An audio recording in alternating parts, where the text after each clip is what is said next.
المكتب التعاوني للدعوة والإرشاد وتوعية الجاليات بمحافظة بدر।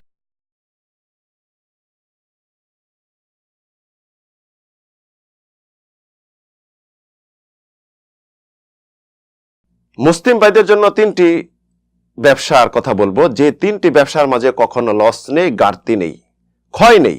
এর মাঝে দুনিয়াবি লাভ রয়েছে, আখেরাতের লাভ রয়েছে। প্রথম ব্যবসা আসুন, কোরআন তেলাওয়াত করা। দ্বিতীয় ব্যবসা হলো নামাজ প্রতিষ্ঠা করা। তৃতীয় ব্যবসা হলো আল্লাহ রাস্তায় ব্যয় করা। মহান রব্বুল আলামিন ঘোষণা করেন,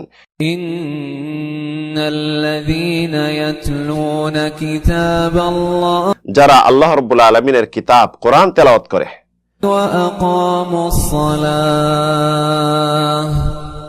এবং নামাজ প্রতিষ্ঠা করে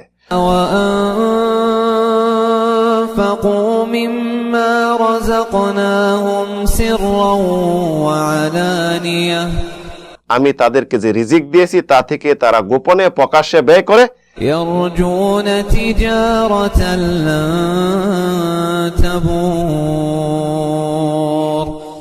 তারাই আশা করতে পারে এমন ব্যবসার যে ব্যবসার কোনো লস নেই, ঘাটতি নেই, কোনো ক্ষয় নেই।